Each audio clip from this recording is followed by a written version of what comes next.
Warning: the views and opinions expressed in this podcast are based on psychic impressions and true life events that may be potentially frightening and or disturbing to some viewers. Any of the information that is shared in this production should not replace the advice of medical professionals and is intended for general purposes only. Viewer discretion is advised.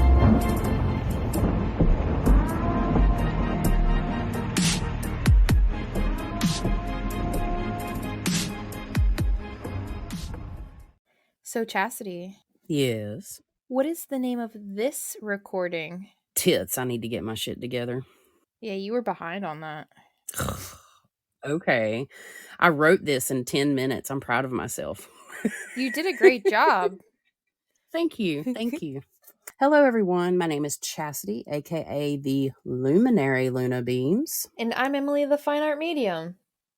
And we're two mediums that specialize in the paranormal. Our purpose is to shed light on what goes bump in the night. That's why we call ourselves and the podcast Lamp!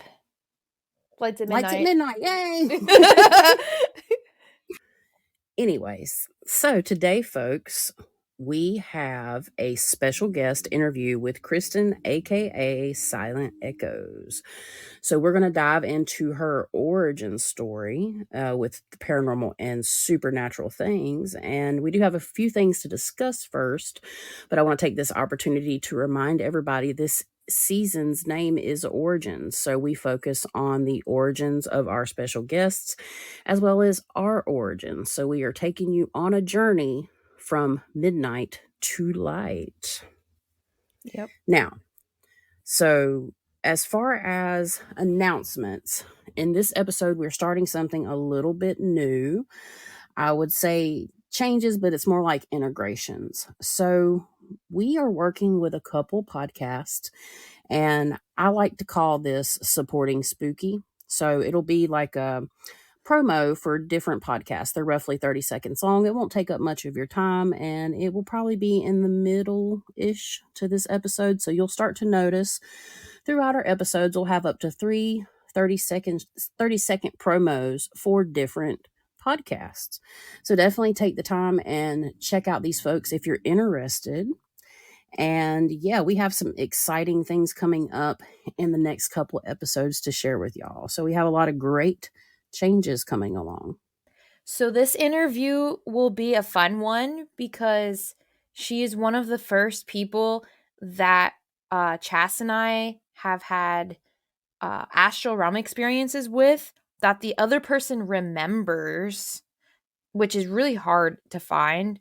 But Absolutely. yeah, so I'm actually really excited for everyone to listen to this episode because it just showcases the different perspectives of how people view things, experience astral realm things, and just hauntings, and how, different people are affected by these hauntings.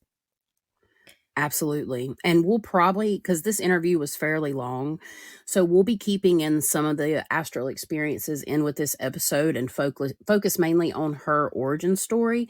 And we've decided that we are going to do a bonus episode this following Monday. So not today, but a week from today, with the majority of these astral experiences because they're actually really fun. So we will have a bonus episode coming out the following Monday after this episode's release. Yay! More content for everybody. Whee! Yeah, it's exciting.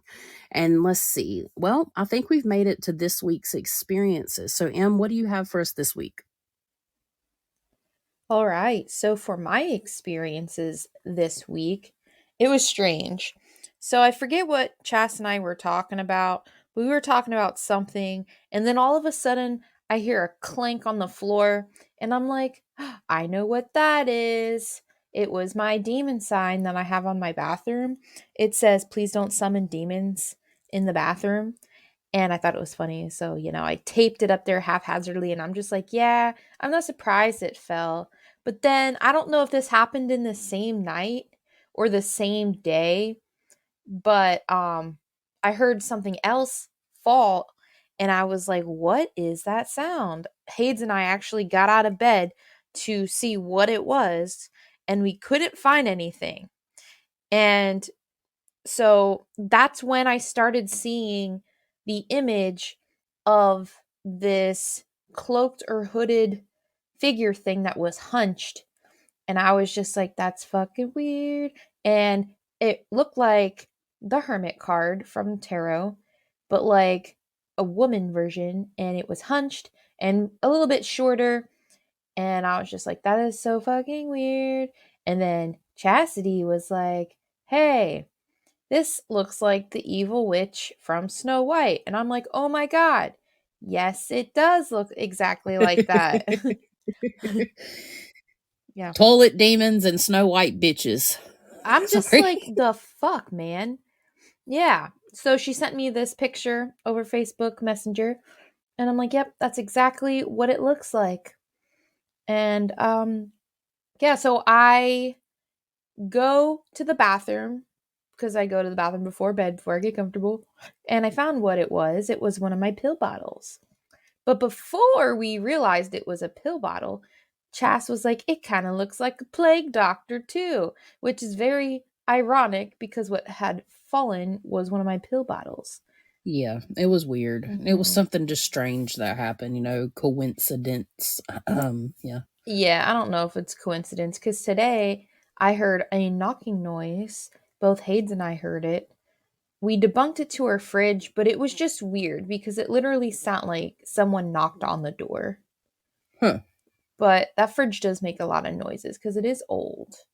But Yeah. it's made that noise before. But that's what we debunked that as. But as far as things falling, it's kind of weird that two different things had fallen. And my medicine was in my it's my cabinet has shelves on the outside and then it's in the middle. You open a door, but my medicine was on the side shelf, pushed in pretty far back because I don't like my shit to fall.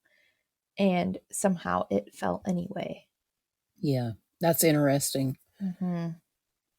But yeah, that was that experience. Yeah. I mean, that's pretty much what you described as kind of like one of my experiences this week too. I can say that's Hmm. part of it. I forgot about that until now. Yeah. You have anything else you want to add for this week? Um, I started seeing creepy faces too again. Yeah. And we didn't know. And actually, we discussed this a little later in the interview.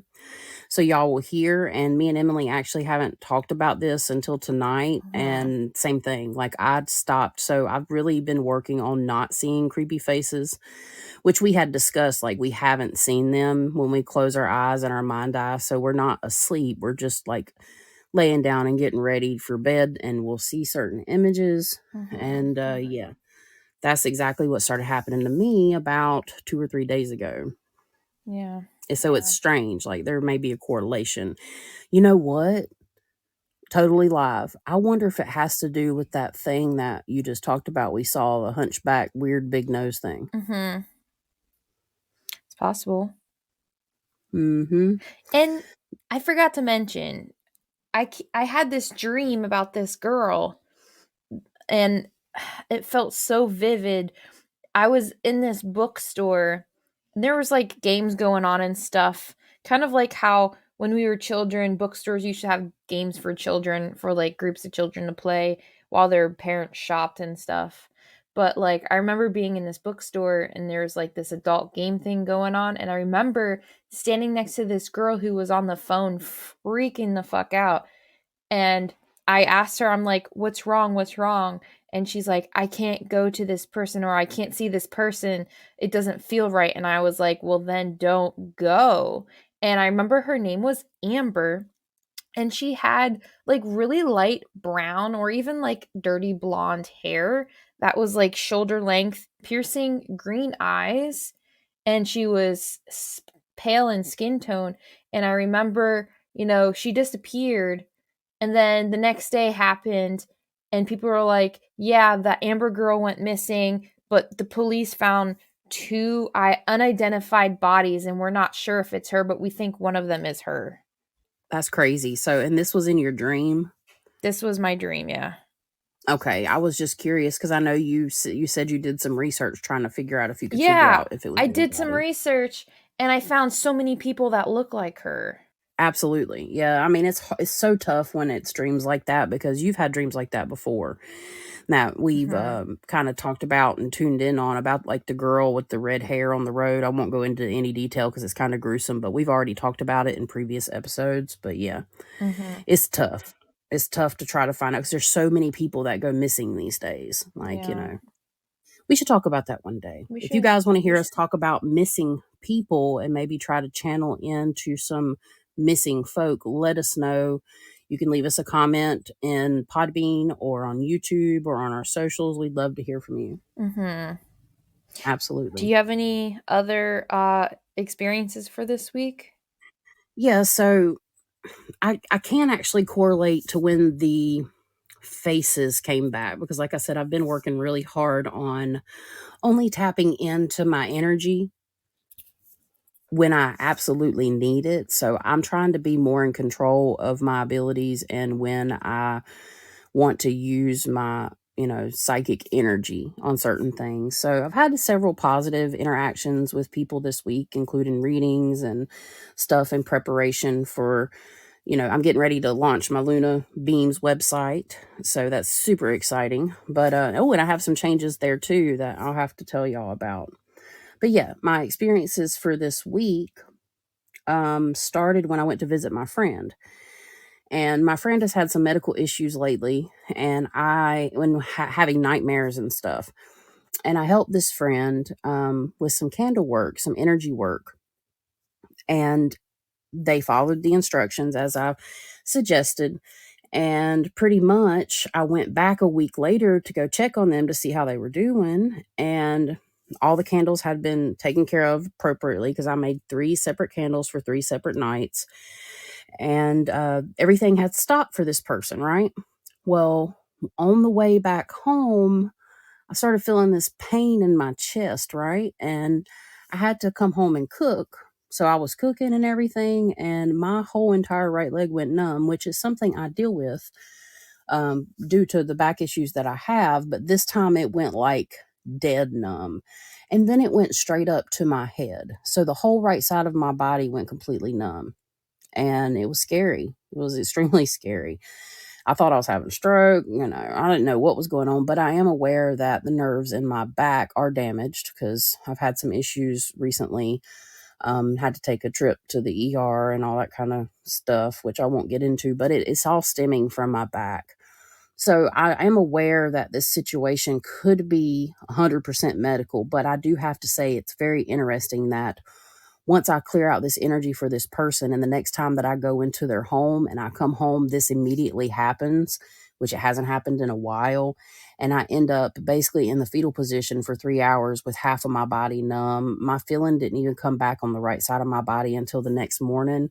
And even through the next day, my right arm was numb. But the reason I'm bringing this up is this is when I started seeing them faces again. And they've been different. I saw different scenarios, different faces, and they're not just like faces, they're like distorted, creepy, like gaping mouths, and I talk a little bit about this in the interview, but that's kind of my paranormal thing that happened this week. I'm wondering if it's a little bit of backlash from the energy work I did. And this should be a kind of a warning to people. I'm not saying it will happen, but this isn't the first time like I've done positive energy work to banish certain things from people's lives that I get backlash from.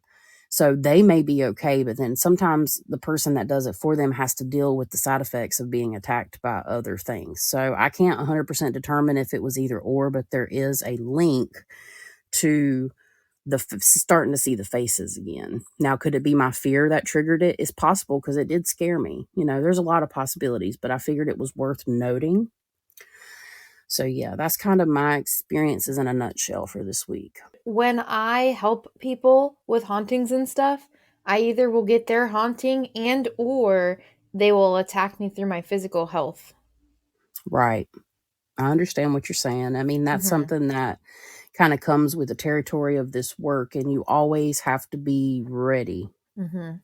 to put up your own spiritual protection, whatever form that may be. Well, Guys, that pretty much wraps up our introduction. So we're getting ready to jump into our interview with Kristen, aka Silent Echoes. Without further ado, here she is.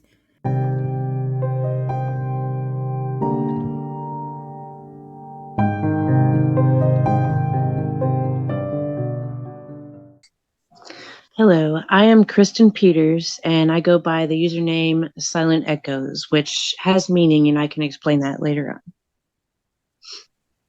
That is all for now. Nice.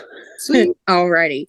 So, what is your, I guess, we do origin stories here. So, we like to focus in on where your paranormal or spiritual origin story started. So, what got you interested in the paranormal or spiritual world?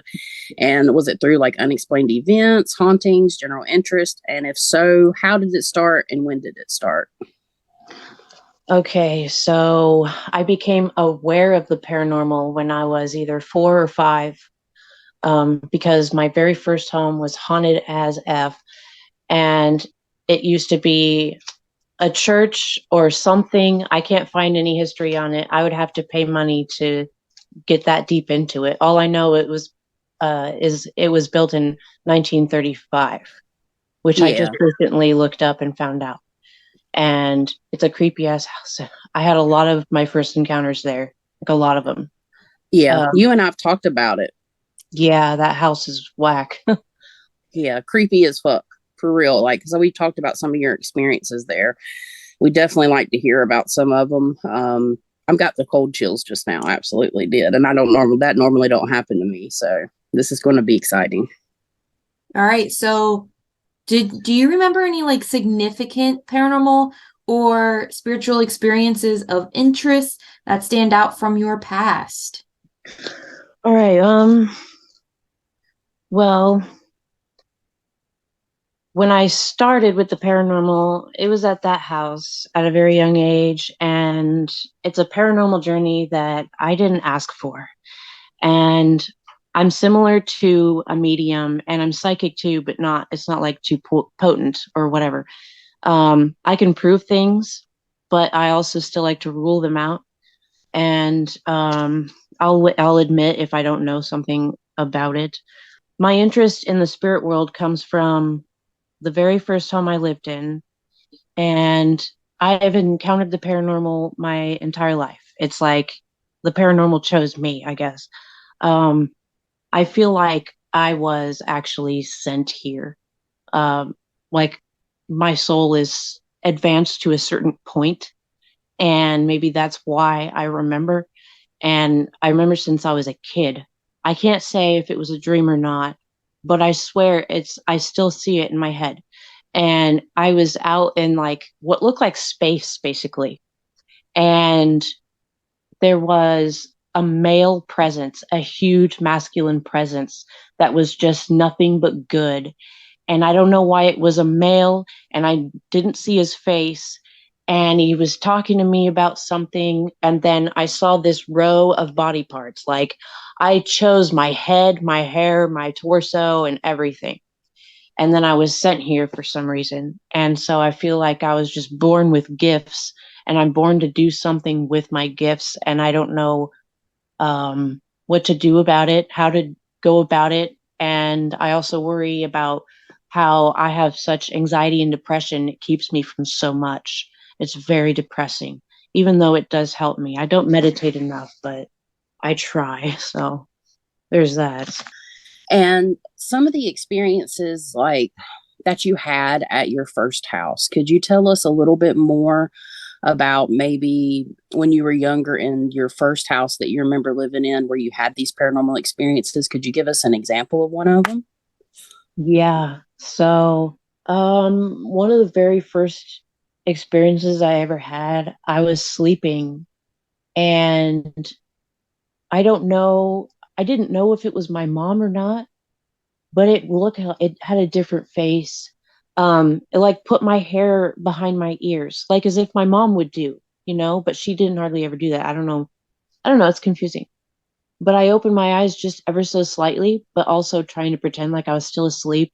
And I saw this weird face these weird eyes, and it kind of smiled with its mouth closed, like cheeks kind of rose up, it looked like a kind smile. And ever since then, I have been sleeping with my blanket over my ear. Wow. Yeah, that's creepy. Because you mean, did it feel, so you were frightened, but did the energy feel negative, or would you say it was more positive? Um, and by the way, I don't remember if my hair went behind my ear or not. I think it did, and that's freaking spooky. Um, Yeah, absolutely. it was like invasive, like it smiled, but I didn't feel anything good. I just felt scared. Right.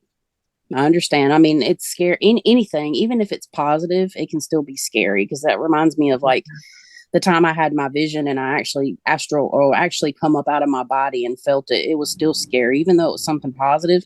I was still scared as fuck. Like, because I mean, you're young and you really don't know what's going on, and you expect it to be somebody and it's not. So Yeah. that's 100% scary I have a for question. sure. Kristen, so when you had those experiences of things that look like people that you knew, right?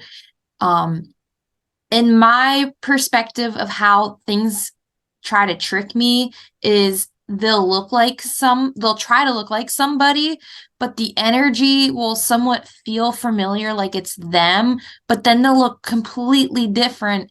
And then it's like once you realize that one thing that's off about them, or if it's, something like really off, then that's when the energy gets really creepy. And then it's like once you figure it out, it starts to deteriorate.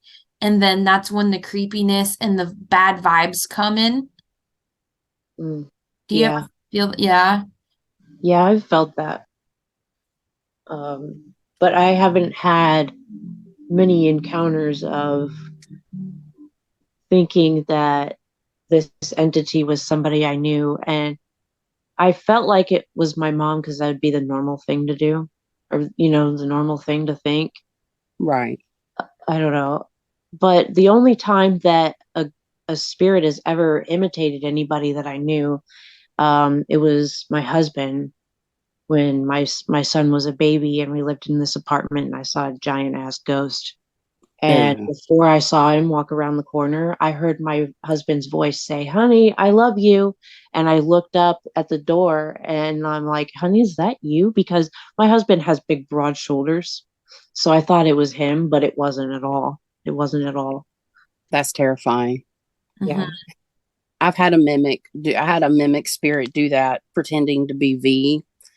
And he called my youngest daughter's name, and he was like, Ivy. It sounded like he come up the driveway from the store, come in the back door, and I'm like, Daddy's home. And she was little, and he probably had got her a little sweet treat or something.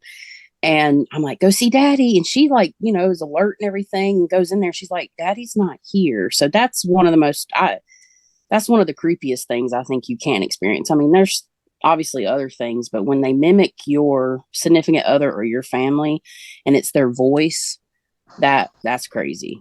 Hmm. Yeah, it is. I mean, it really truly is. I don't know if you have plans to talk about this in your notes, but I remember you telling me things about when you were younger. Was it your grandmother's house that we discussed that one time about how it had, like, I don't know, I kept picking up like a rocking chair or something? Yeah, yeah, that's those pictures I sent you of that house, that's the one. Okay. I was Yeah. just wondering if it was the same house, because that house gave me vibes. Like, I saw an entity that was like a shadow person with a cowboy hat in that place. And I think you confirmed that because we had talked about it too. So this is all happening in the same place. Yeah, it is. Could you tell us a little bit about the shadow man with the cowboy hat? Is that a different experience? Yeah, before I met him, there's this short kid-sized entity, but it didn't seem human at all whatsoever. And it was black, but it was like a poofy kind of thing, if that makes Yeah. sense. Not like a hairy, but just poofy, like a Cheeto puff. Yeah. and it had yellow eyes that were like triangular in shape, and they were yellow. And that little fucker would walk around my room while I'm trying to sleep and scare me. And, I'd be asking for my parents to come in my room, and I'm like, he was walking on the floor. I heard him. And my dad would be like, oh, that's just the mice in the closet, because there was mice in that house. Yeah. And I had a dream about that entity too. I feel like maybe it followed me for a long time. I don't know why I think that, but I do.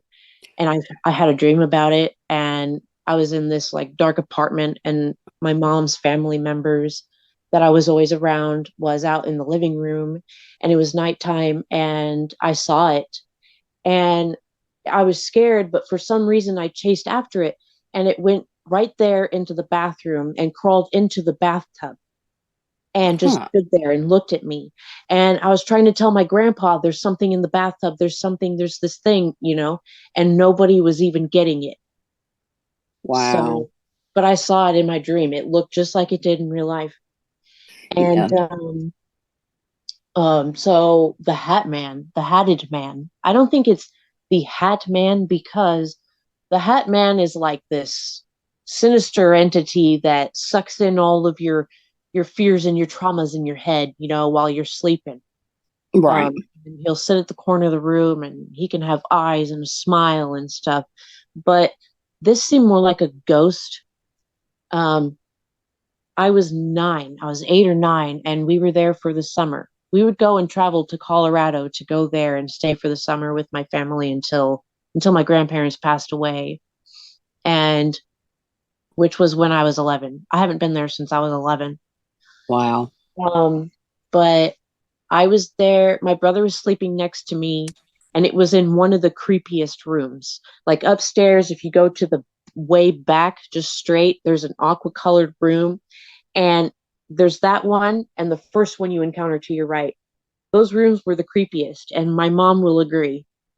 And anyway, there's a bookshelf that was right next to, or right on the wall. It was built into the wall, and our bed was right next to it.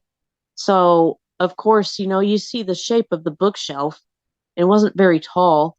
Um, but then all of a sudden, I saw this dark shadow just like appear, and it was right next to my bed, but it was like he was sitting down or squatting, because he wasn't standing up. He was down low, up close and personal. And I just kind of put my blankets up over my nose, like the cliche thing to do, and just stared at it and stared at it. It did not go away. He just stayed there. And he had a rimmed hat, like like Sherlock Holmes, the detective. That's what Yeah. it reminded me of. And I saw the trench coat, because I knew it was a trench coat, because on the front of a trench coat, there's that fold that's kind of triangular where the buttons are, like in the chest area is, Yep. Yeah. yeah. Um, and it scared the crap out of me. And then I swear it got closer. It got closer. And so I don't know why my mom didn't tell me this until I grew up, that she had seen a hatted man in that house growing up as a teenager. Um, because she's one out of 5 siblings, 4 girls and 1 boy. And they all slept upstairs, and my grandparents slept in the only bedroom downstairs. And my mom got so used to seeing this hatted man go by the doorway and check in, like as if he was checking in on them, every single night at the same time. Wow. And she got so used to it, because she used to think it was her dad in the beginning, but it wasn't. She learned that it wasn't her dad, but she got so used to seeing him that she just ignored him. It was just nothing, like just Yeah. so she just let it happen. Now that that is interesting. That it is. And you know what? I feel like in this house, y'all would hear phantom footsteps up the stairs. I, Not on the stairs, but downstairs. Like whenever family was staying at the house, we were all upstairs. That's And interesting because I see like a staircase and like I'm thinking footsteps. It's almost like somebody would stand at the top or something associated with the stairs. or That's crazy. you might be thinking of, so like there's about 4 steps and then like a platform, like a, like it goes flat, and then you turn left and then you go upstairs, up to the upstairs. And the they're carpeted. Okay. Um but so I distinctly remember my cousin was in the same room as me, and we heard noises downstairs, and he's like, I think we're getting robbed again. And I'm like, again? He's like, yeah, I've heard stuff down there before. I think we're getting robbed. I And was we just just, gonna ask that because my yeah, phone started recording. My phone started screen recording by itself, and then it made me think there's things going on in that house, like noises and sounds and things being moved around. yeah, Huh. it was like things on the furniture, those little glass things that look pretty. Mhm. Or, there was a piano back, or there was a piano down there too.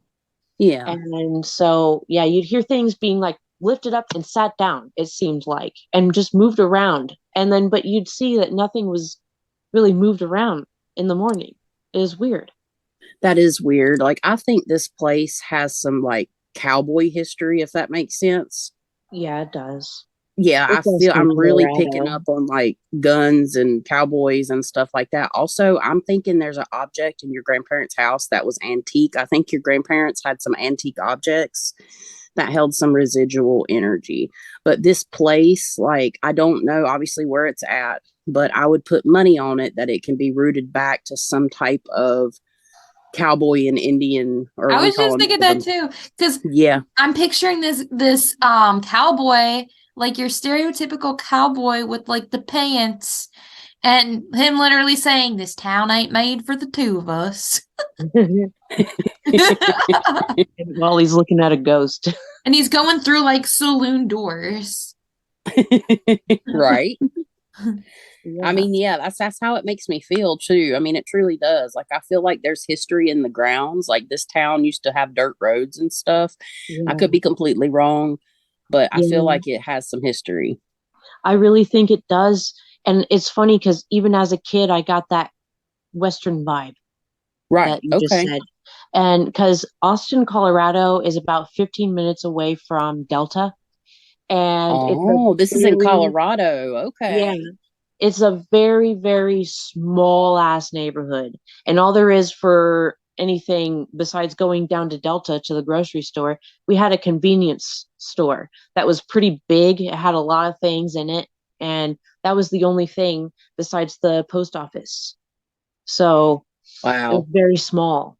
And it was creepy because, like, my uncle was working in the mines, and that was creepy enough to me for some reason. Oh God, And and that's what I was thinking. Like they used to mine different things out there and gold. Or I kept thinking gold, but I'm sure it's other stuff too. Like that's you literally took the thoughts right out of my head when you said that. I know right it next has to to a be mountain. associated with it.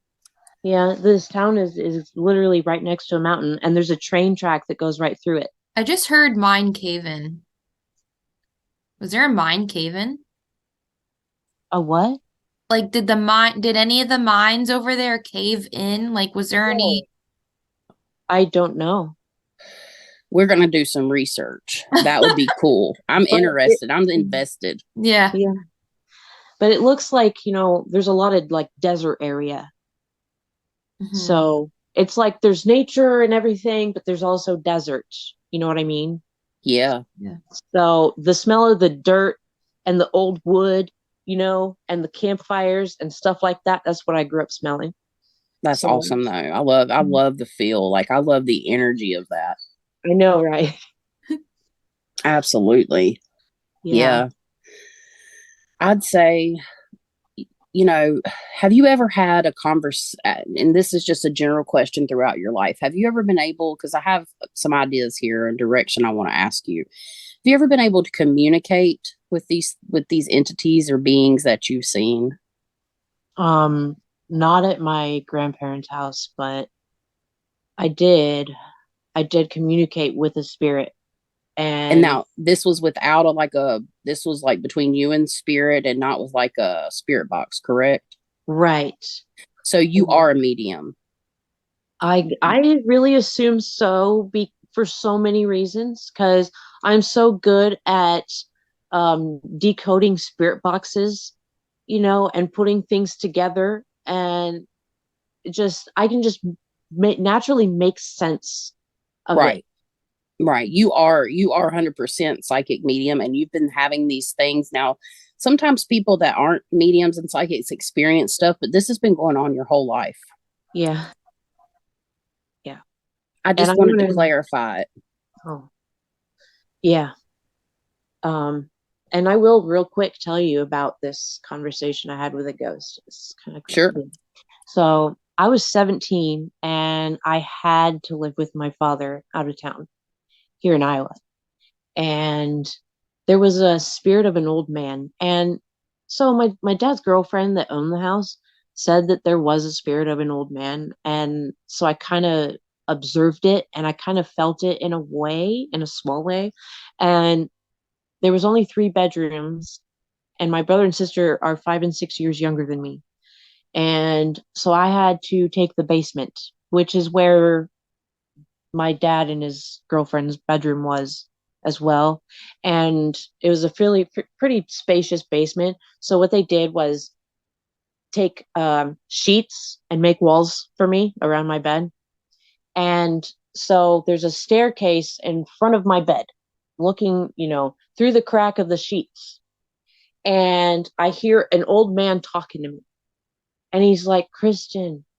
He kept saying my name, Kristen. Kristen, hey, you can see me. Because I was just looking at that spot, and he kept saying, you can see me.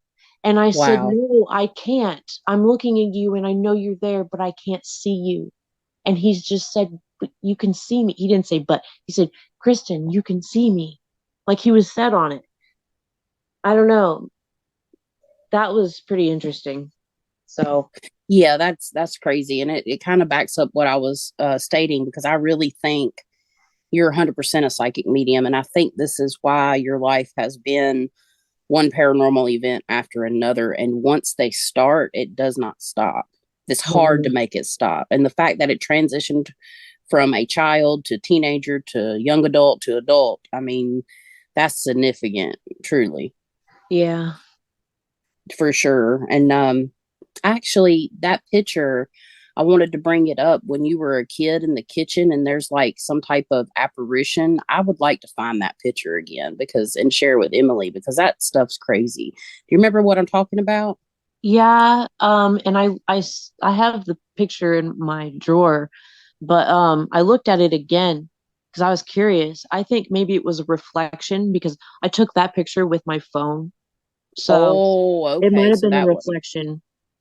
Yeah, I would like to definitely see it again, like it maybe in another shot, because it sure enough looked like somebody standing there. I know. That's crazy, but that can't explain it. But some of the photos that I have were like messed up. Like I know that cameras could turn your pictures red and, just look weird. But Yeah. some of those pictures seemed like that the flaw of the photo was more than just a flaw of a photo. Yeah. Um, and I'd have to look at the pictures again to explain further, but I'm not going to do that. But Yeah. I was just curious if what your thoughts were on the photo that you shared with me, because it could definitely be a flash, but if it wasn't a flash, then yeah, that's a little insane. Yeah. You seem to capture things like from things you shared with me. It seems like when you take photos, stuff just tends to be there. Oh yeah, like my nephew. Absolutely. Yeah. That one time, that was awesome, because I saw it in my mind's eye first, and then you sent I me the know. picture. Yeah, just to update our audiences, this is jumping way ahead in the future, but she had a nephew that passed away, and they did like a 1 year, was it like a birthday party for her in heaven Yep. for him? Yeah. Okay. And I was like, Kristen, I see him standing there, like looking up at the balloons. I don't remember how much detail I gave you, but I saw his spirit standing there, and he was older.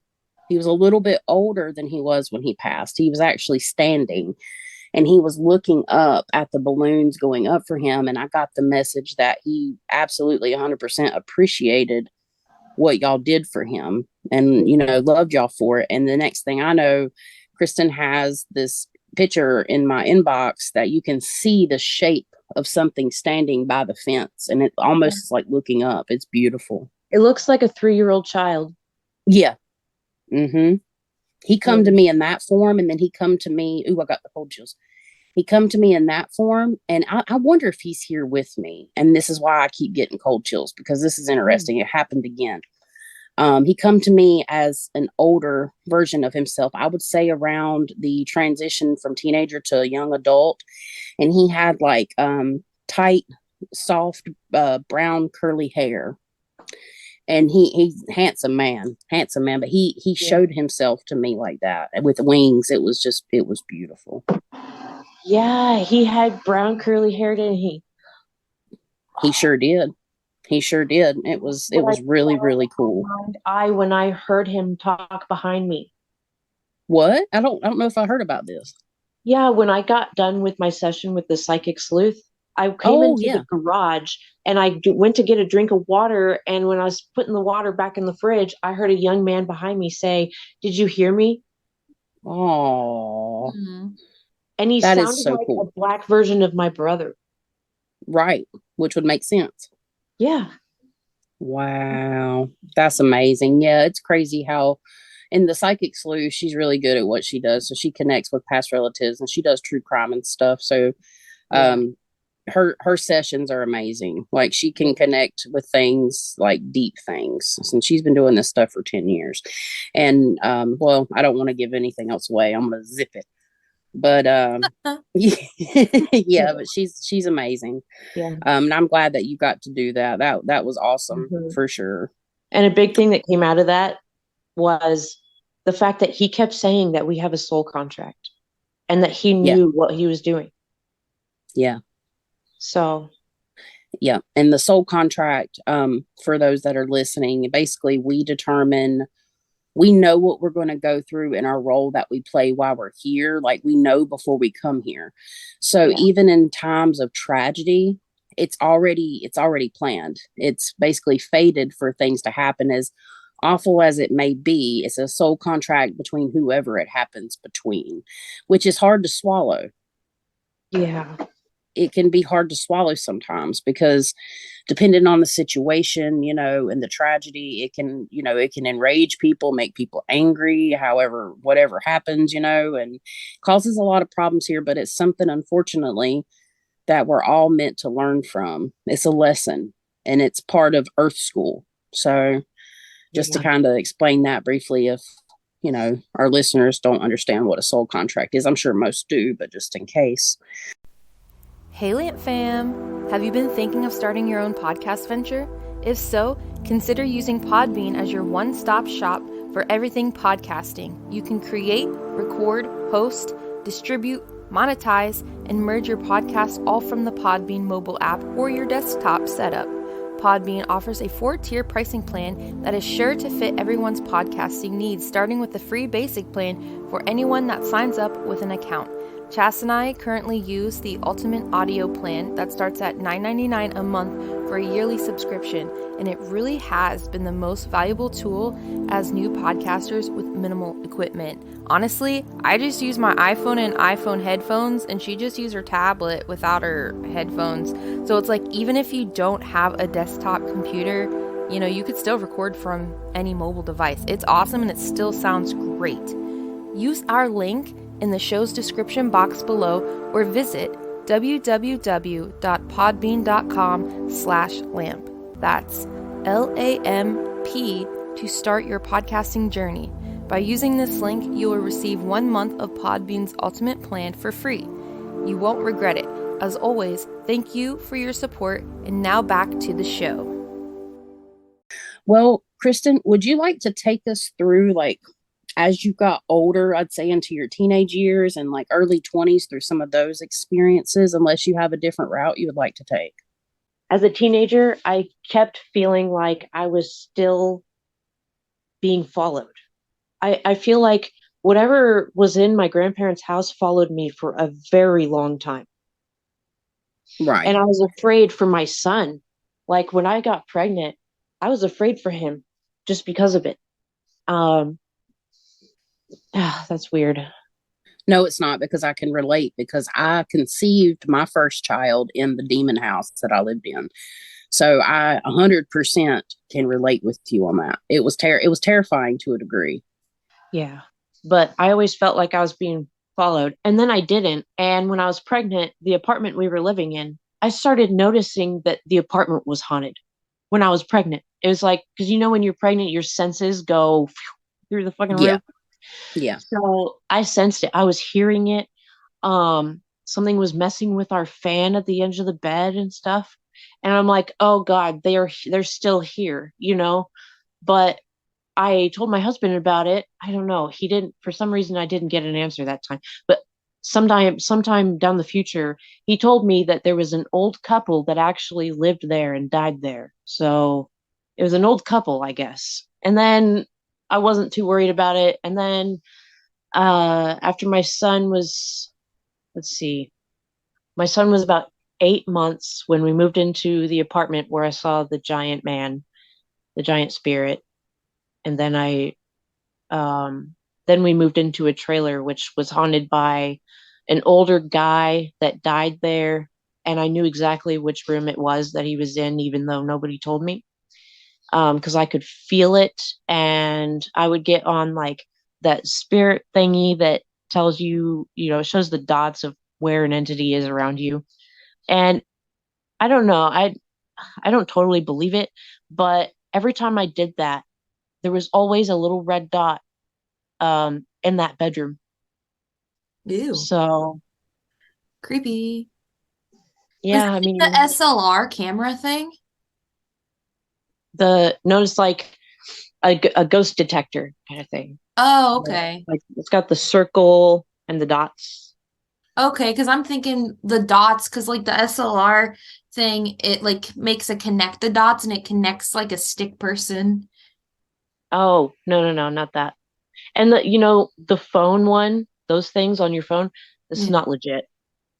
I mean, maybe it can be, but it'll take on, it'll make anything into a stick figure. Yeah, I pretty much felt the same way because like I was messing with the Ghost Tube app and they have the SLR or whatever it's called aspect of the app and I was just messing with it around my house and it pretty much made my everything like all my furniture was a stick person. Yeah. Yeah. And then I think that the actual, what are they called again? SLR? Yeah, SLR.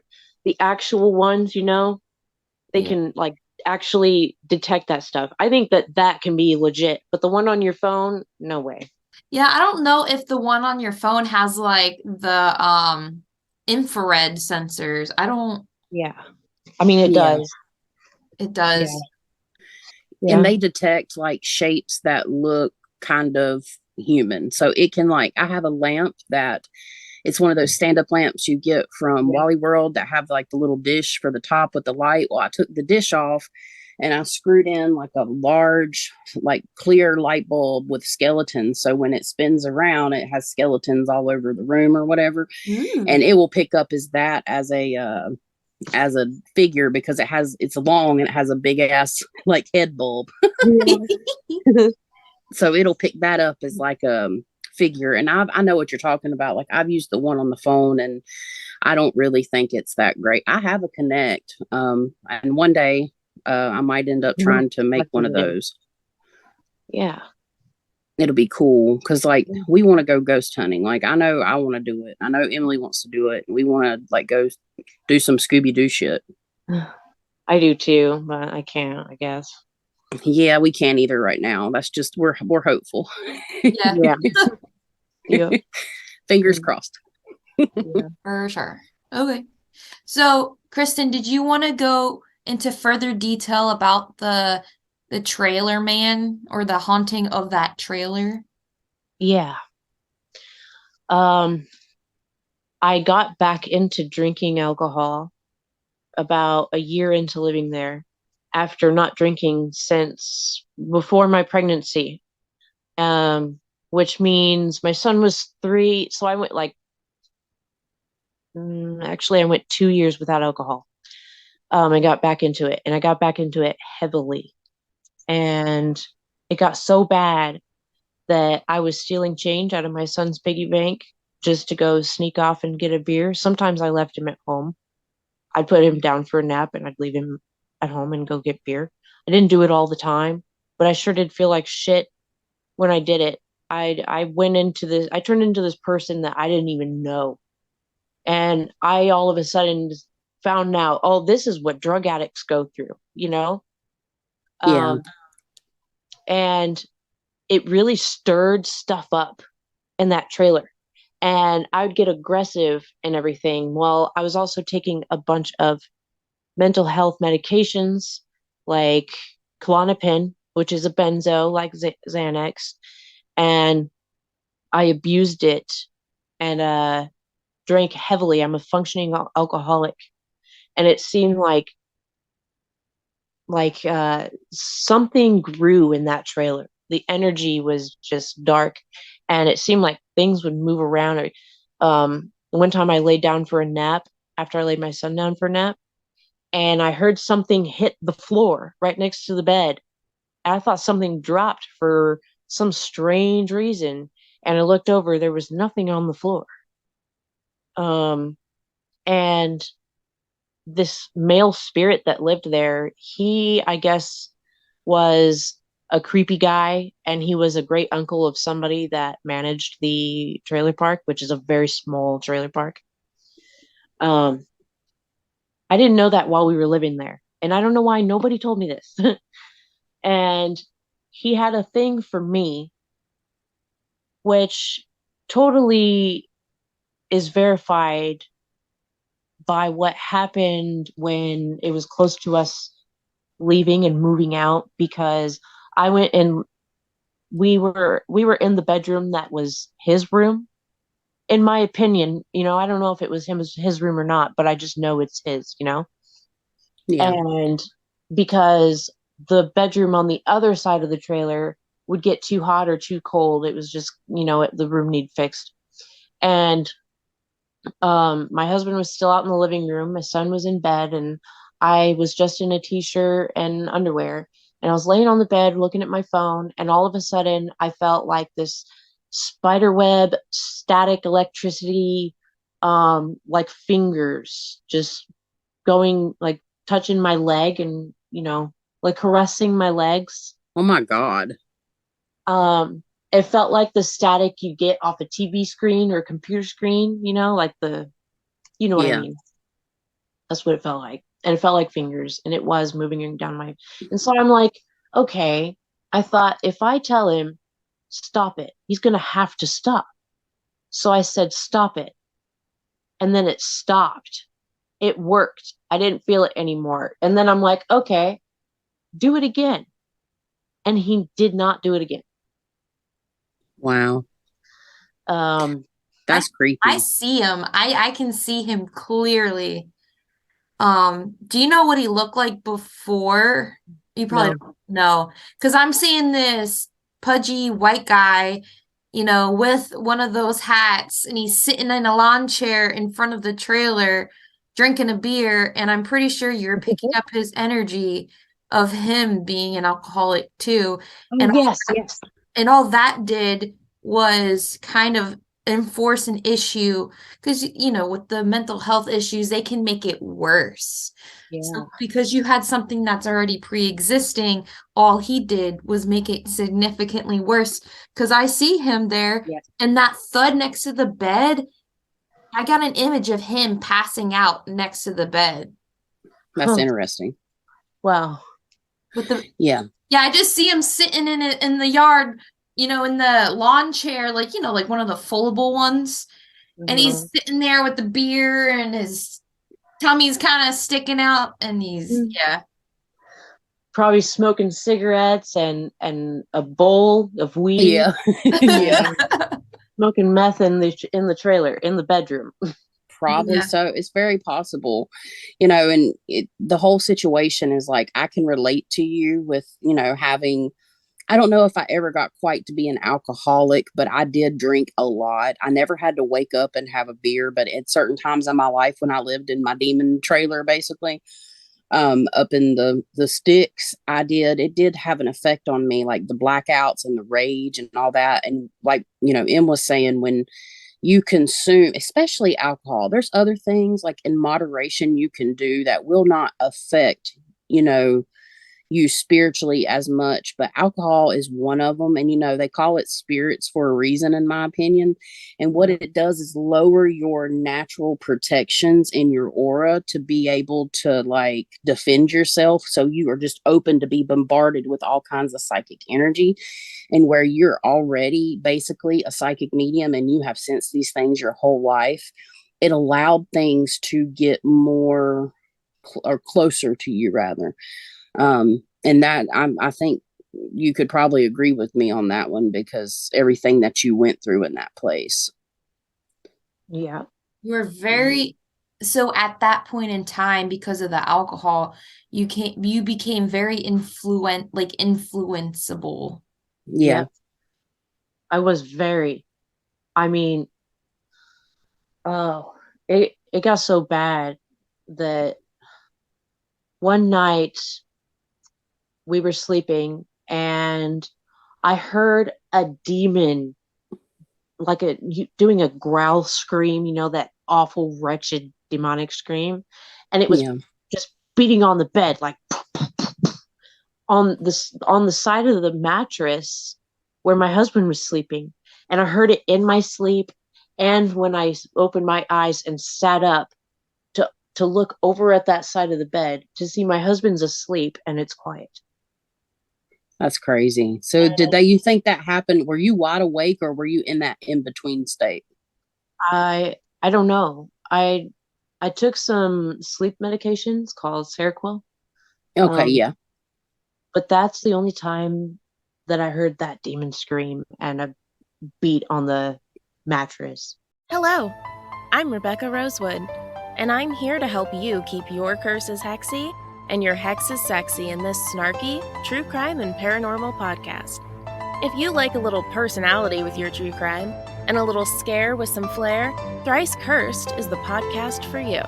Thrice Cursed will be coming to you anywhere you listen to podcasts in October. Until then, you can find me on social media such as Instagram, Twitter, and Facebook at Thrice Cursed Pod. Until then, keep it hexy. Yeah, I understand what you're saying, because a lot of times, like, I have more claircognizant thoughts than I do actually hearing the sounds, which is clairaudient. Even though clairaudient and claircognizant go hand in hand to a degree, I will hear things in my thoughts more than I'll audibly hear things. But the time that I'm more clairaudient for me personally is when I'm resting and everything's quiet and I'm like not quite asleep. I'm still conscious and I can still hear things going on around me, but I'm not 100% awake either. So it's not that I'm dreaming, but I'm still here. I'm just that in between, and I'll hear all kinds of stuff. Like last night, I was laying here and I heard something like go in my ear. Oh. Like right next to my ear, but it was like not in the physical, it was in the spiritual, but I still heard it. That was just one example that literally happened to me last night. And for the last few nights, so not to get too off topic, but I just want to say this. I don't know if you have these experiences, but for a long time, I always closed my eyes and saw spirits of all types, right? Well, I've been working on cutting that off. I've been working on only cutting on my abilities when I need to use them and want to use them. And for the longest time now, well, not the longest, but I'd say at least a month or two now, I have been able to rid myself of closing my eyes and seeing these different entities and ghost or earthbound spirits or even demonic things. But for like the last two nights, it's not been the case. I've been seeing things that have like big mouths. Like that's what's been messing with me here lately. And it, of course it's freaky and scary, but I don't get scared anymore, but it looks freaky. But for some whatever reason, these like humanoid looking creatures have been just exposing like their extra long mouths to me over the last 2 nights. That don't correlate with you at all, does it? Have you ever seen anything like that? Mm, I've been having that issue too the last that's few weeks. because the last time that I was, you know, it was kind of clarified, or however you put it, with a reading that I got from you, Chasity, and then a couple readings that I got from Emily. And what I saw in my mind the very first time was a dark black, skinny, lanky thing with a huge smile. Okay. Yeah. I've And seen then that. I've seen that too. a big smile. Yeah. Big mouth. Yeah. I can't remember the specific reading because a lot of times when I channel, I don't, Yeah. it's not my own thoughts, so I don't retain them as well. But I It was know being, mocking. yeah. Yeah, it was mocking. Like it would, it'd say something like Oh, really yeah. good and happy and inspiring, and then it'd just mock it I over and got over. Yeah. I got Cheshire cat vibes from it. Yeah. Yeah. Yeah. There's a couple things and like, you And know, Joker clown type of shit. Yeah. Clown. well, while we're on the subject of mental health, because we do have plans to talk about some dream realm experiences we have, Okay. um, how have these experiences affected your mental health and any triggers or correlations that cause like more issues or any spiritual entity influences, which we've pretty much covered that it is possible for it to do that. But what are the biggest problems or challenges you've had along the way through your mental health and recovery journey? Because I know a lot of people, even myself, can relate to you on that, and I think it's a something because it's a very fine line you walk here when we talk about mental health and being haunted, because it can mean a multitude of things. Personally, I think mind, body, and spirit are connected, and I know I do 100% believe people have legit medical mental health issues, but I do believe that sometimes mental health issues can be influenced by spirits. What is kind of your take on that and your perspective with your life and even outside just in general? Well, I guess for starters, my father was very mentally abusive. Um, and I'm starting to wonder now if he always had an attachment, or um he he created something that took on its own identity and has always stuck with him or something. And I just recently thought of that. And what's ironic is one night we were talking about monsters under the bed, just being silly, and he's like, "The only monster in this house is me." I'm like, "Huh, yeah, you're right, Yeah, motherfucker, you're right." But yeah, but yeah, it's negative entities just love that stuff. And they do. I feel like also that hatted man in my grandparents' house was doing the same thing. I feel like he was very interested in what was going on with me that was wrong, you know. Yeah, Then when you meet different people, you meet different entities, I guess, in general, either visually or mentally. There's always something that's around everybody, pretty much. yeah. I agree with that. Um, It's a very good perspective because we all care. We all have a spirit family and we are never alone, period. yeah. Um, and I'm an intuitive empath, and I'm not egotistical, and I don't like saying things, I don't like bragging or anything, but I think that I'm a super empath even. Um, and so I feel and see everything. And I know you can feel and see everything. If you're looking around the room and say, your girlfriend's upset, maybe you're going to get upset, or, but it's like I'm an intuitive empath, which has also saved my life and even saved myself in general because I could always decode people around me. See, when I was 15, I started running away from home. And when I was so then at 15, I started smoking cigarettes and smoking weed. And then when I was 16, I became an alcoholic, just like that. I mean, I couldn't go without it. It was horrible and been that way ever since. I'm 32 now and I've only been sober for almost 3 years. That's a Well, record. well, that's Um, congratulations, because yeah, that's great. Thank you. You're Um, welcome. and so I lived like a gypsy. That's how I like to put it.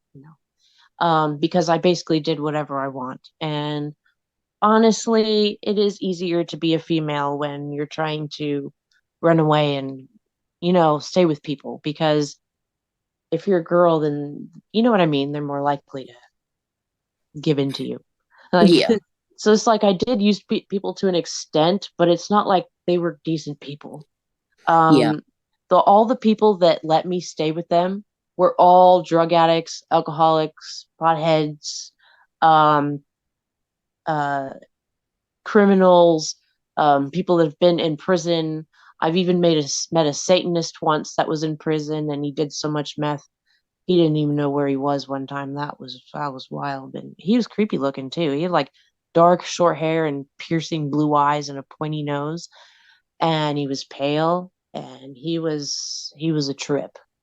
and on But top of the meth, it made him even more wicked looking, I'm sure. And I don't mean no yes, offense to anybody that's ever had that problem or currently does, but it really does change your appearance. yeah, yeah, he was creepy. And so also I was around a lot of perversion, I mean, of course, but when I was 19, I had to move, and the only place to go was with my father and his new girlfriend, who is a bad person. And me and my father never got along. We couldn't get along. It didn't matter. No matter what, we just can't live in the same house or anything like that. So this older guy, his name's Max, and he was friends with her. And so she got him to take me in. And I was right across the bridge over in Illinois, in Warsaw, Illinois, in the country, out in the middle of fucking nowhere. Talk about creepy when you're running from your life for your life and you have to run like a maniac just to get to the neighbors because you got to get there on time. Yeah. Um, but I got there and we were already drunks. And I shit you not, the whole 8 months that I lived there, I drank, and it was disgusting. But the first day that I was at his house, I went to the bathroom, and right before I turned on the light switch, I saw a Native American man and a big dog, like a big black dog. I don't know what kind of dog that was. Maybe it was a wolf. I don't know. And I turned on the light and it was gone. And just right away, I was picking up on all kinds of shit. Like there was multiple spirits in that trailer. And I kept telling him, your place is haunted, dude. And I feel like they were warning me about this guy, Max, because I was in the bathtub once. He would go up to the farm. Okay. His dad was like 93 years old and had a farm, and he had to go up there. It was just a little up the street. And he'd go there every morning and work. And I stayed and I took a bath. And there's these hooks on the door, and it had like robes on it. And all of a sudden there was just this huge bang that vibrated everything around me. The door was hit so hard that the robes fell off them big ass hooks. How does that happen?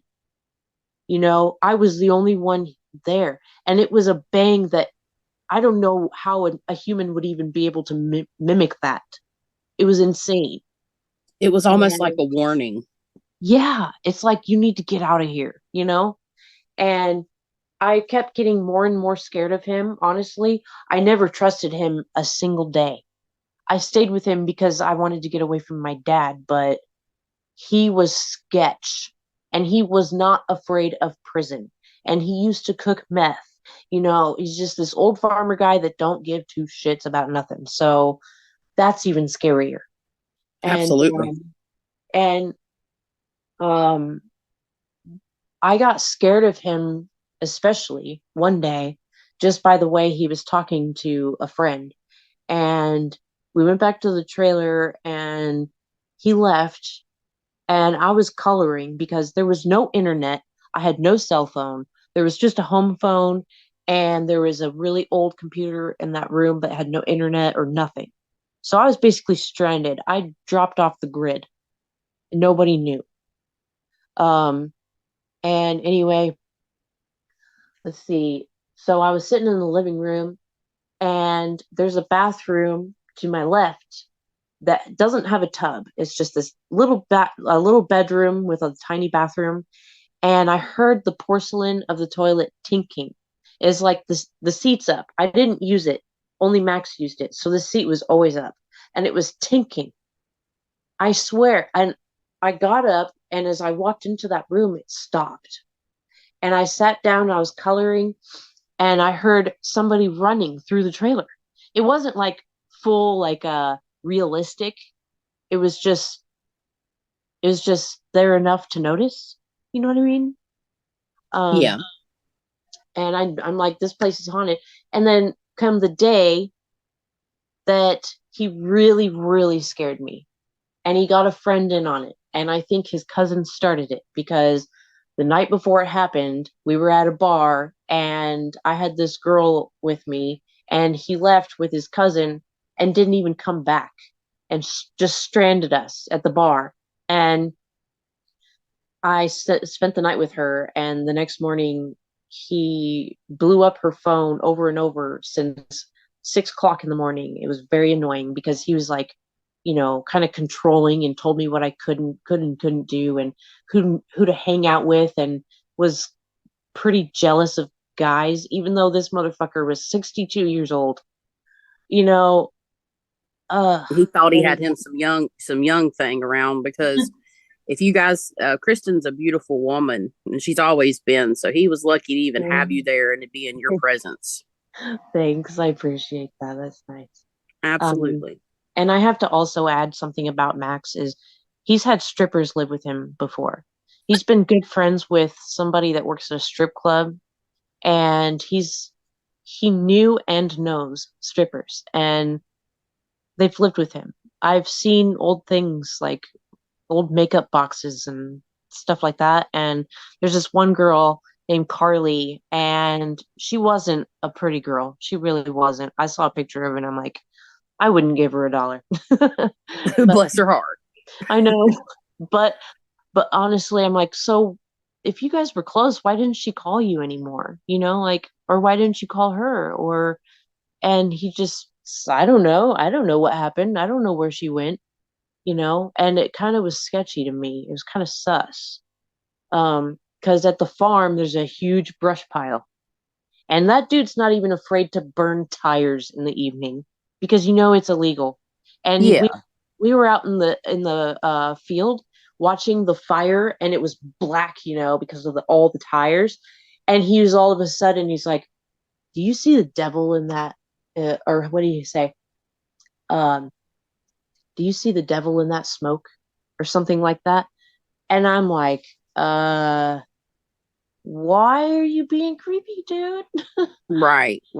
He has SA in his history. I'm just going to say it out flat. Yeah, he has. I believe he has some SA in his history, whether it happened to him as a child or he was SA'd or he SA'd people. And the fact that he was having these girls that probably had problems with, drugs and alcohol come in and out of his house, and then they go disappearing, and you never know. Now, did his wife pass away? Yeah. Okay. I don't know if me and you talked about this because this feels like deja vu in a way, but Yeah. I really feel like his wife was warning you. Yeah, that's crossed my mind too.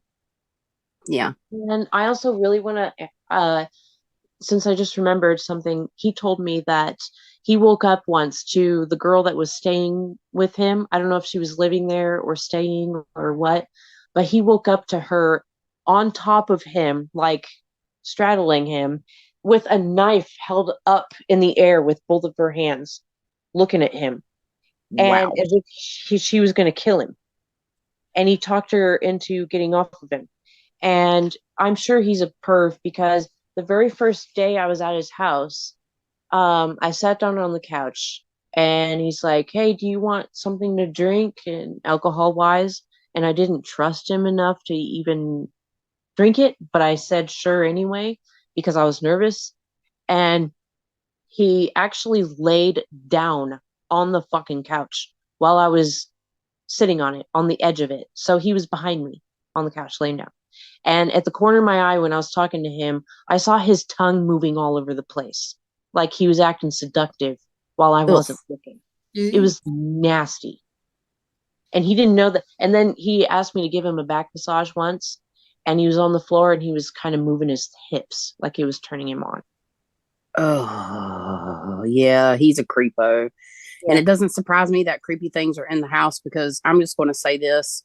This might be controversial, but the actual drug meth itself, it comes with a whole host of evil spirits. Mhm. Oh yes, meth is a nasty, nasty thing. Yeah, I think there's actually evil spirits literally attached to the actual drug, and the I drug itself agree. causes schizophrenia in people. It can, and it can be Oh long yeah, lasting. it does. I know. I've heard tweakers say that they just got attacked by a demon in their bedroom and their girlfriend saw it and all this stuff. And I'm thinking, how many days have you been awake?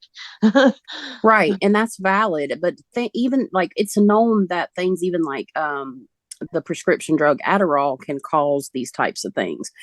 But the prescription drug Adderall, it actually, I think, too, opens up people's minds. So why wouldn't meth do something similar? Now, I'm not saying that the hallucinations are always real, but there is a chance Yeah. that some of the things they're seeing, their perception is wide open.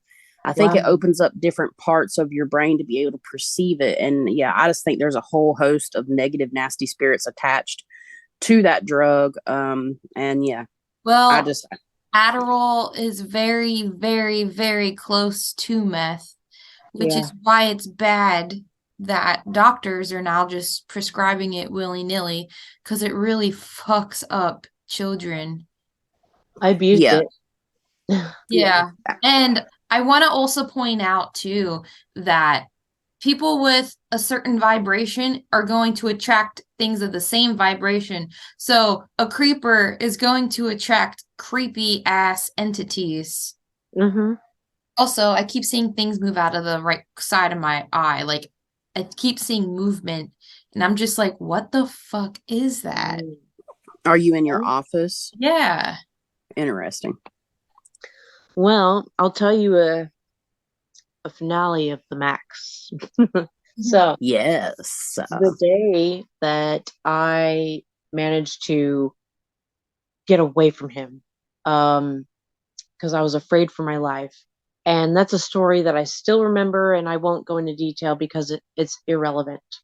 But I know I was at the farm and I was tired of him looking at me. You know, he was already wasted. And that's another sign. Like, how many beers has this dude already slammed this morning with his weird goal here? And he tied a bandana on his forehead, which was very out of the norm.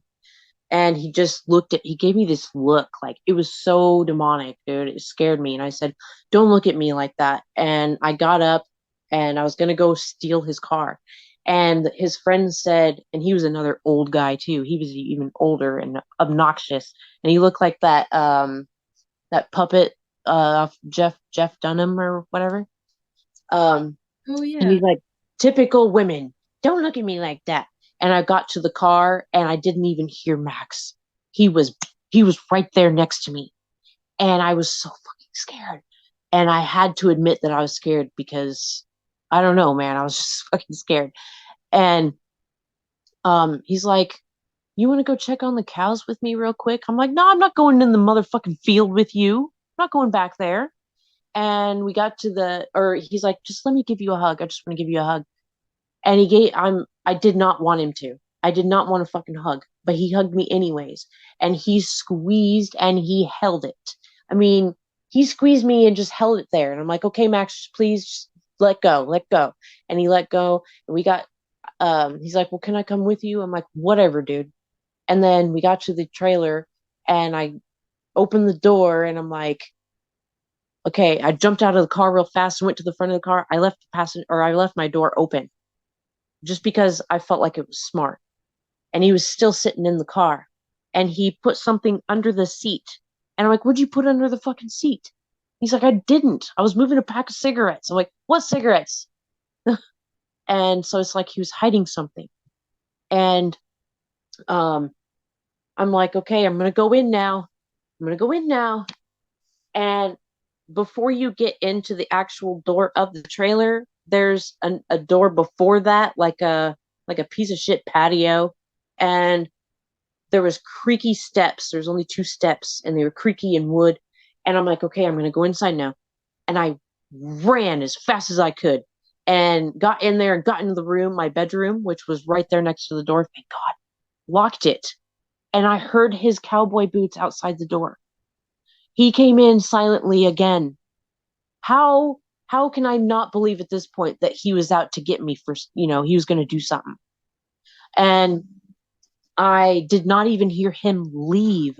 Now, here is this crazy motherfucking part, man. I didn't have my big pocket knife in my room with me. It was in the living room. And so I just did one of these numbers. I'm like, I got to face my fate. I'm going to count to 3 and open the door. And I did. And he was not there. I didn't even hear him leave. And my shoes were right there. So I was putting them on. And I looked in front of me into the bathroom. And I saw it looked like a shrunken head, but not quite. It was like a demon. And it was gray and it had like a goat kind of chin with a goatee, and had like super tiny little like marble eyes. They reflected yellow off the sunlight behind me. Oh, I mean, he wasn't lit up, but there was enough light coming through the curtains. It reflected his eyes. They were gold. And he was little and he was gray and he just stared at me. Kind of looked like a little gargoyle or something. And it wow. scared me, man.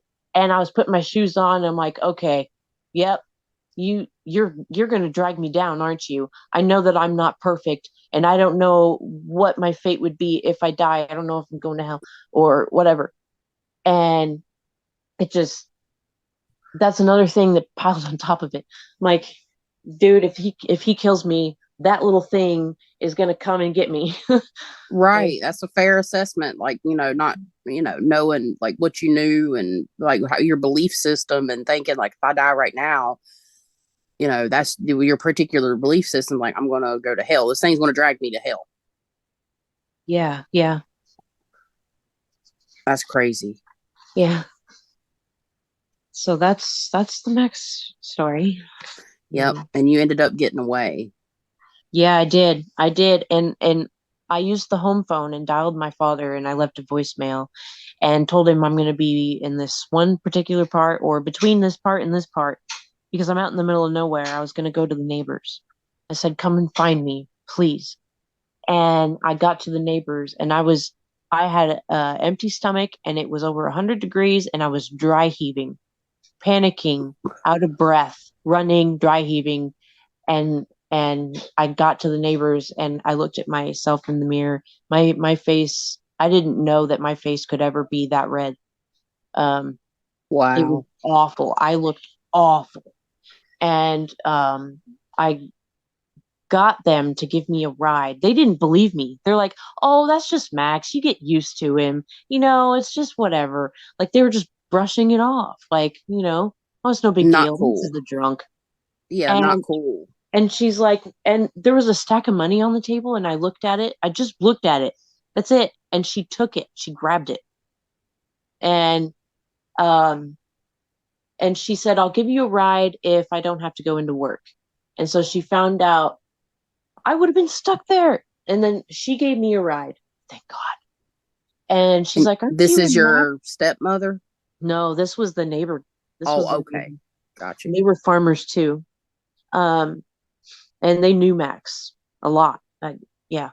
And so that the woman gave me a ride to Keokuk at my dad's. And when I walked in the door, my father come around the corner and he had no shoes on. And he said, oh, I was just about to come get you. And I'm like, you have any idea what just happened? And I told him everything and quick and in a hurry. And I'm shaking. Oh my God, I'm shaking. And he's like, well, you're here. You're safe now. It's okay. I'm going to go get a pack of cigarettes. And then he left and didn't come back until like fucking 2 o'clock in the morning. That's So, really strange. and then my dad come back to me later on and said, I asked them about it. And they're like, oh, we were just messing with her. And so I'm thinking, so you don't even give a fuck, you know? Yeah, there's something that man had. That man had a plan that day for you. Yeah. Yeah. Yeah. 100%. He was going to get what he wanted, or something else was going to happen to you. Yeah. Yeah. 100%. I mean, that's terrifying. And to tie it in and to see something like that in the bathroom, that's the influence. Yeah. That's part of it. It's a network of things. Yeah. It's insane. That's insane. But I felt like there was Native American spirits there, you know? Absolutely. But they weren't nice. I mean, You said this was in the state of Iowa? it was in Illinois, in the country. Illinois. Mm-hmm. Yeah. There were Native American tribes up there too. Yeah. I might be wrong on this, so don't take this as actual facts. But some of the most vicious Native American tribes actually would come down from around that area and attack the ones here in my area. And if I don't know exactly where I've talked about the Ikatomi before, the spider looking entity creature with a human head and like a cockroach tail and like rib cages and stuff like that. It was created by one of the tribes from up north, and I want to say it come from that area. So that tribe was known. They understood how to create physical beings to like do their bidding. So I might be wrong on the location, but I'm going to have to look into it. Hey there, curiosity connoisseurs. Are you intrigued by all things strange, weird, and unusual, but too embarrassed to talk with your friends and family about it? Well, we're your family now. Join me, chronically curious Katie, and me, combat veteran Chris, as we don our tinfoil hats and question everything. From crazy mysteries, out-of-this-world conspiracies, and the unbelievable happenings all around us. Let's try to stay sane as we laugh and explore together through our podcast, Stop Thinking with Your Butt. Wherever you like to listen. Well, ladies, I think we've reached towards the end of this episode, but we have just a couple more questions, or really one more question and a statement for you, Kristen. So overall, how have these experiences shaped you into who you are today? Like, what drives you to keep going? And just overall, what is the summary of your experiences thus far with the paranormal and even the dreams, and just, coming together in somewhat of a community to have, to share these spiritual experiences? Right. So I am naturally gifted, and so I'm already demon food. I'm a target. And I also had a bad childhood. So that's the first sort of entity like thing I think came from my father anyway. I'm sorry. Because the house was the first experiences. But with the abuse is when I felt like the negative influences on me. And to this day, I still have self-worth issues. I don't like talking about myself. I don't like talking too much. But I also like to do hard work. I'm a hard worker, and I'm optimistic, and I'm artistic and multi-talented artist and all that stuff. And art and writing poems has kept me going since I was a teenager. Absolutely. and it saved me. And after my father's bullshit, after getting influenced with his negativity and turning me into this, which I think maybe I can call my PTSD an entity in a way, you know? Um, but I battle it every day. I battle it every fucking day. Addiction, I battle every day. I don't want to drink, but I want to be fucked up. But I don't Right. want to be fucked up. And it's like these addiction demons, they're no joke, man. They will fucking kill you. Like, Yeah. they are no joke. And they are really hard to battle with. And I finally fucking got rid of them. Like, there was one that lingered and was trying to convince me into abusing my pills and shit like that, you know, be doing stupid shit like maybe you should huff some fucking air freshener or whatever, and I've never done that and that's disgusting. But it's just these thoughts, you know, the impulsiveness. And I've known different levels of vibrations because I've known people of all kinds. I've known people from drug addicts, homeless, celebrity. I've met Quentin Jackson from UFC that was in the A Team, the movie The A Yeah. Team. Yeah, I met him. And other UFC fighters. I've been places. I've encountered a lot of entities from different places. I've had those ghosts at Max's trying to warn me and stuff like that. And basically, the entities and or the vibrations mix with every little thing ever because, you know, life keeps going and everything repeats itself and so on and so forth. It's like it's a spider web and everything's connected in a spider web. And Perfect analogy. yeah, thanks. And so with what I struggle, sometimes I might even just refer it to something as an entity just to kick its ass. Because I don't like to be overpowered. You see, I grew up not liking rules simply because I was always punished for something I didn't do. Um, so I struggle with people. And my struggle with people, man, I get so frustrated, especially after 2020. I went into deep depression. And I've encountered more entities. I've encountered one that was a curse from what's his face. You know what I mean? Yeah. And it just keeps coming and going. And I'm on my spiritual journey. I got sober for real. I put myself through counseling and I made him see me longer than the typical patient. He's like, maybe you're ready to be discharged. And I'm like, no, I'm not. It's like I am, but I'm not. And I don't want to say that. I want to say before I leave that I am not going to drink anymore. That's Um, good. and I fucking got my certificate and I've been sober for almost 3 years. And these like attachments around me, I just know they were there. And I don't know, I just knew.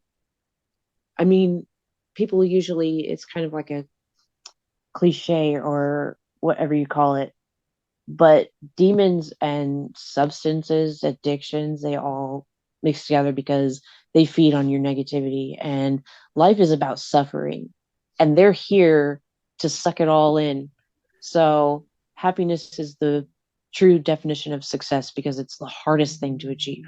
So after sobriety, my spiritual journey really started, and now I really see who I am and what I'm capable of, and what I'm potentially capable of when it comes to my spirituality. um and this makes me also feel secure because I worry about my son because of my experiences with the other realm. It's a bit overwhelming. It feels like, if they're everywhere like that, then surely they're always going to be everywhere like that, right? Like, surely my son's going to see a ghost at some point. I know I did.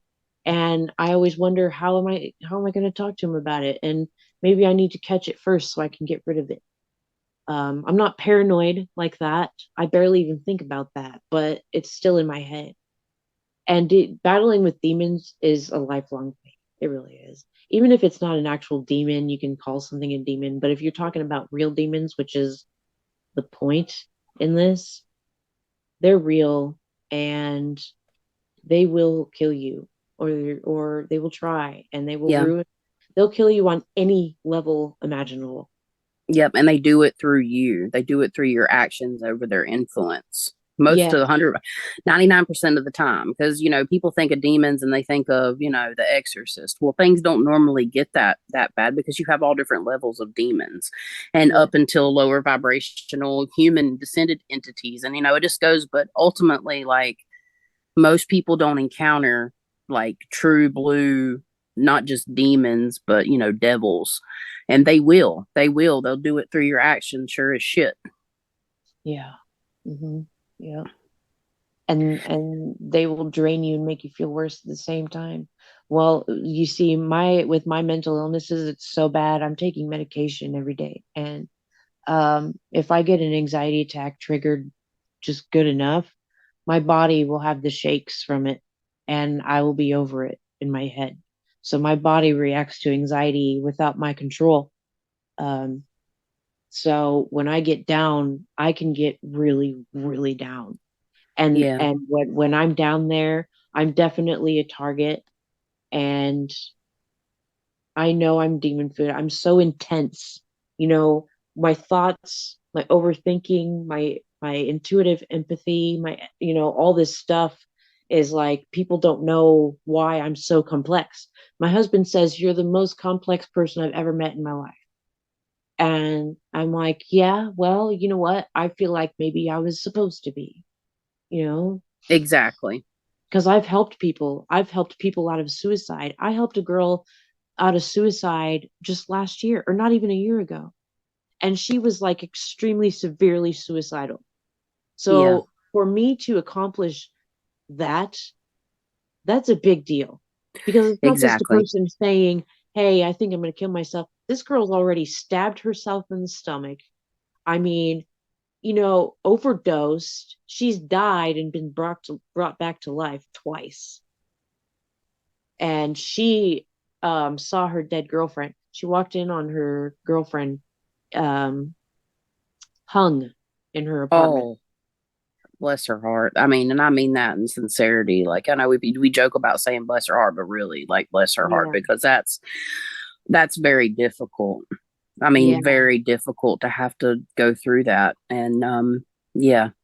Can I say one thing that I've thought about you for a long time, and I don't know if I've ever told you this, but what you just said reminded me of that. Spirit shows me for you, you are meant to help people that have been in your situation. You Yeah, are meant to help, like that girl. That is part of your calling, and your life's purpose is to give people a path and a direction and a relatability and help them. Like, you have that ability so yeah, much. yeah, Like, even a support group, like, there's so many options and avenues when you're ready that you could take that yeah, would allow you to be able to create a space for people that can relate, just like that girl, just like you. And that's mhm, that's part of your purpose as an empath. You'll be able to know when there's something going on with these people. You'll be yeah, able to give them divine messages. Like, you 100% have this ability, and spirit has. I mean, they've told me this, but they reminded me of this, like, when we were starting up this episode.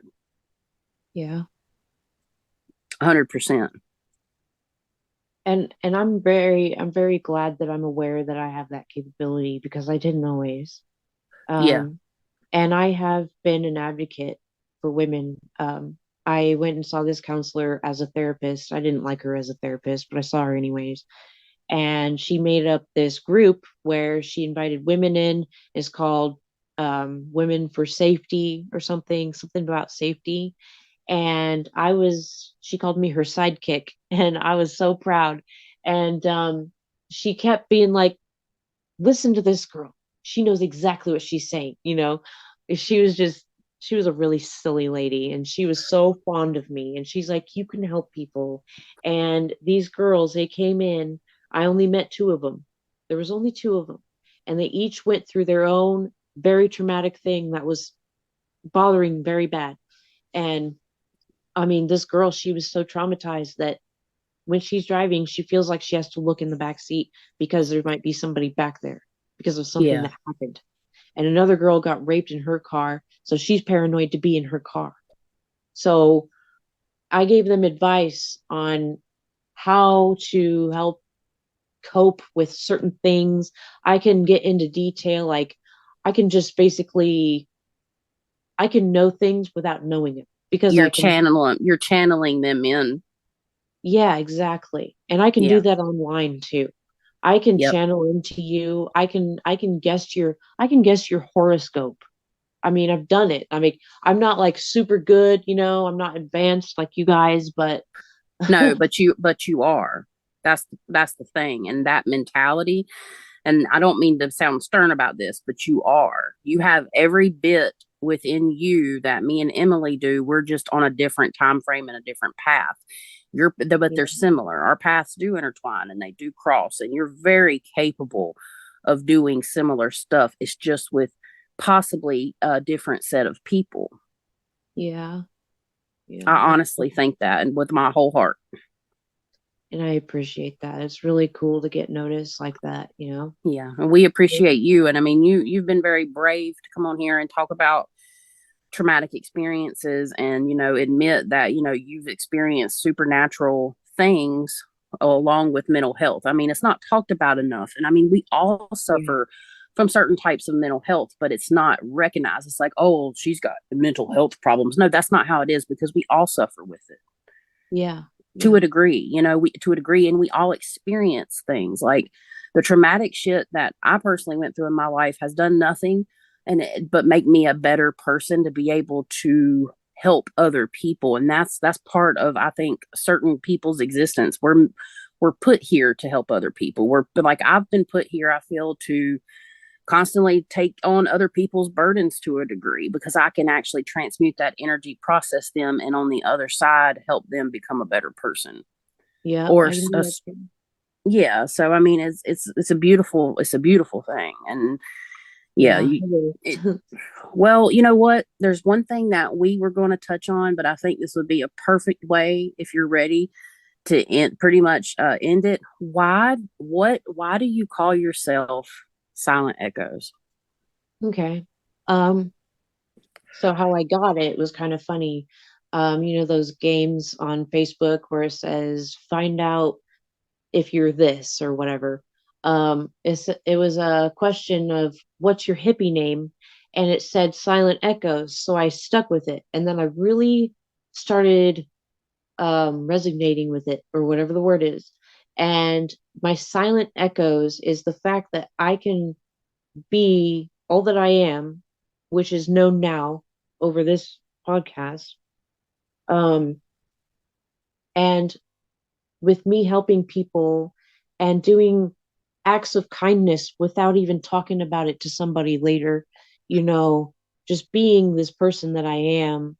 Um, my I am a quiet person too. My echoes are silent because I put them out there, and whatever that vibration hits is what it's going to affect. Like, um, my echoes will go to a person or an animal, and just sort of I can manifest, and um I can put out subliminal messages of my own and plant seeds, and not everybody hears me, so therefore the silent echoes turn into silent screams, which then echo into vibrations of better echoes, like so that I can use them later. Yeah. It's like the calm after the storm, you know. Yep.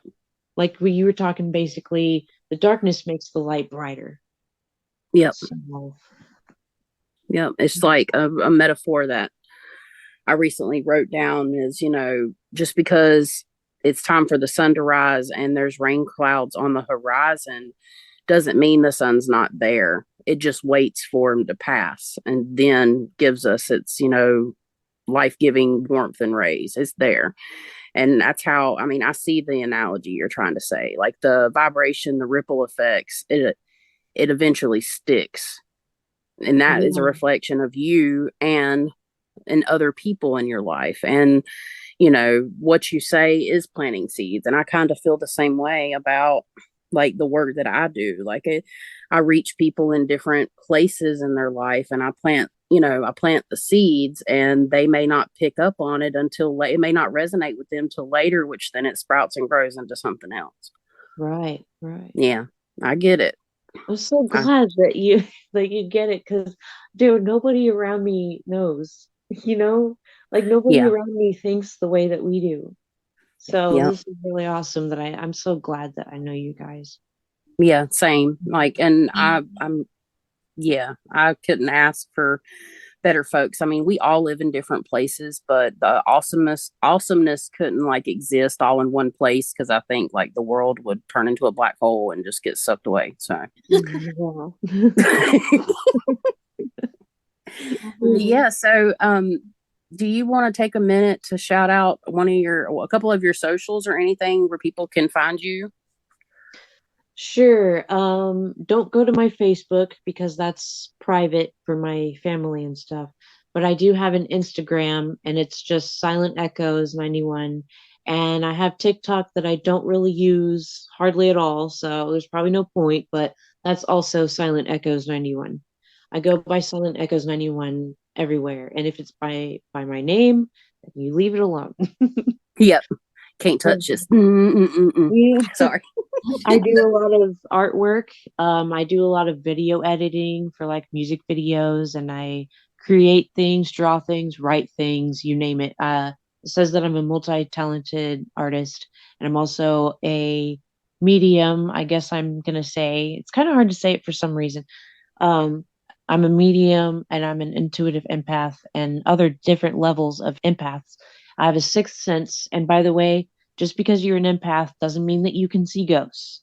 It's Yep. called a sixth sense, and being an empath helps. Absolutely. So, and I am also a star seed, and because I remember being, um, I remember being sent here for whatever the fuck reason it was. But I feel That's like I'm cool. an alien because I feel like I'm on another plane than other people around me. You know. Yeah. Can So, relate. yeah. So that's Well, me.